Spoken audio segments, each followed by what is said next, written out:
رات کے 10 بجے ہیں۔ السلام علیکم، یہ ریڈیو پاکستان ہے۔ ایاز اسلم سے خبریں سنیے۔ پہلے اہم خبروں کا خلاصہ۔ قوم نے آج بانی پاکستان قائد اعظم محمد علی جناح رحمۃ اللہ علیہ کا 147واں یوم پیدائش جوش و جذبے سے منایا۔ نگراں وزیر اطلاعات نے تمام سیاسی جماعتوں پر زور دیا ہے کہ وہ ملک کی بہتری کے لیے متحد ہو جائیں۔ عام انتخابات کے لیے امیدواروں کی طرف سے جمع کرائے گئے کاغذات نامزدگی کی جانچ پڑتال کا عمل آج شروع ہوا۔ اور پاکستان اور آسٹریلیا کے درمیان دوسرا کرکٹ ٹیسٹ کل میلبورن میں شروع ہو رہا ہے۔ اور اب خبریں تفصیل کے ساتھ۔ قوم نے آج بانی پاکستان قائد اعظم محمد علی جناح رحمۃ اللہ علیہ کا 147واں یوم ولادت بھرپور جوش و جذبے کے ساتھ منایا۔ بانی پاکستان کی سالگرہ منانے کے لیے مختلف سماجی، سیاسی، سرکاری اور غیر سرکاری تنظیموں اور فورمز نے خصوصی پروگرام ترتیب دیے۔ کراچی میں مزار قائد پر فاتحہ خوانی اور قرآن خوانی ہوئی۔ مزار قائد پر گارڈز کی تبدیلی کی تقریب ہوئی، جس میں پاکستان ملٹری اکیڈمی کاکول کے ایک چاقو چوبند دستے نے گارڈ کی ذمہ داریاں سنبھالیں۔ کمانڈنٹ پی ایم اے میجر جنرل افتخار حسن چودھری نے گارڈ آف آنر کا معائنہ کیا اور مزار پر پھول چڑھائے اور فاتحہ پڑھی۔ دنیا بھر کی طرح پاکستان میں بھی مسیحی برادری نے آج کرسمس کا تہوار منایا۔ یہ تہوار منانے کے لیے آج ملک بھر کے گرجا گھروں میں خصوصی اجتماعات ہوئے۔ شرکاء نے ملک کی ترقی و خوشحالی اور امن کے لیے دعا کی۔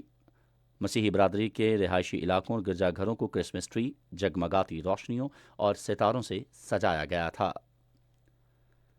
بری فوج کے سربراہ جنرل سید عاصم منیر نے معاشرے میں بین المذاہب ہم آہنگی کو بڑے پیمانے پر فروغ دینے پر زور دیا ہے، جس کا مقصد قائد کے ایک متحد اور ترقی پسند پاکستان کے حقیقی نظریے کی پیروی کرنا ہے۔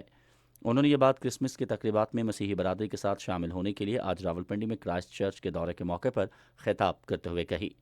تقریب کے شرکاء نے آرمی چیف کا خیر مقدم کیا اور ان کی خوشی میں شریک ہونے پر آرمی چیف کا شکریہ ادا کیا۔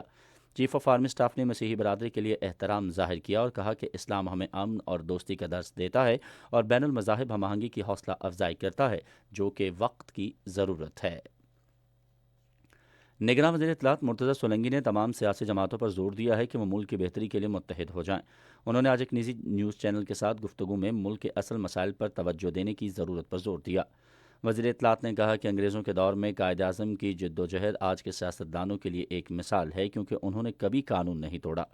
انہوں نے کہا کہ قائد اعظم محمد علی جناح رحمۃ اللہ علیہ قانون کی حکمرانی پر یقین رکھتے تھے، اگرچہ نوآبادیاتی قوانین لوگوں کے حق میں نہیں تھے۔ قانون میں کوئی بھی تبدیلی پرامن سیاسی جدوجہد کے ذریعے لائی جا سکتی ہے۔ ایک سوال کے جواب میں وزیر اطلاعات نے کہا کہ الیکشن کمیشن ایک آزاد ادارہ ہے جو کسی بھی قسم کی بے ضابطگی پر کارروائی کر سکتا ہے۔ الیکشن کمیشن نے کاغذات نامزدگی چھیننے کے واقعات کا نوٹس لیا ہے۔ عام انتخابات کے لیے امیدواروں کی طرف سے جمع کرائے گئے کاغذات نامزدگی کی جانچ پڑتال کا عمل آج شروع ہوا۔ جانچ پڑتال ہفتے کے روز تک جاری رہے گی۔ کاغذات نامزدگی منظور یا مسترد کیے جانے کے خلاف اپیلیں 3 جنوری تک دائر کی جا سکتی ہیں، جو 10 جنوری تک نمٹائی جائیں گی۔ امیدواروں کی نظر ثانی شدہ فہرست 11 جنوری کو جاری کی جائے گی اور امیدوار 12 جنوری تک کاغذات واپس لے سکیں گے۔ انتخابی نشانات 13 جنوری کو الاٹ کیے جائیں گے اور عام انتخابات کے لیے پولنگ 8 فروری کو ہوگی۔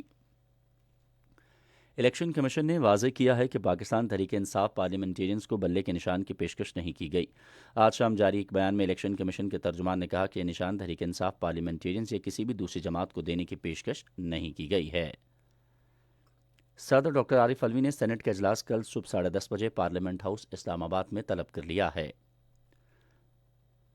وسطی اور جنوبی غزہ میں المغاری اور البریج پناہ گزین کیمپوں میں گزشتہ 24 گھنٹوں کے دوران اسرائیل کے زمینی اور فضائی حملوں میں 100 سے زائد فلسطینی شہید ہو گئے، جن میں زیادہ تعداد خواتین اور بچوں کی ہے۔ الیکسا مارٹرز ہسپتال کے میڈیکل ڈائریکٹر خلیل الدقران نے کہا کہ ہسپتال کی راہداریوں کے فرش زخمیوں اور جاں بحق افراد کی لاشوں سے بھرے ہوئے ہیں۔ نگراں وزیر اعظم انوار الحق کاکڑ نے اداکار نثار قادری کے انتقال پر گہرے دکھ اور افسوس کا اظہار کیا ہے۔ انہوں نے ایک تعزیتی پیغام میں کہا کہ پاکستان ٹیلی ویژن، فلم، ریڈیو اور تھیٹر کے لیے ان کی خدمات کو ہمیشہ یاد رکھے گا۔ نگراں وزیر اطلاعات و نشریات مرتضی سولنگی نے بھی اپنے تعزیتی پیغام میں پاکستان ٹیلی ویژن کے ڈراموں میں نثار قادری کی خدمات کا اعتراف کیا۔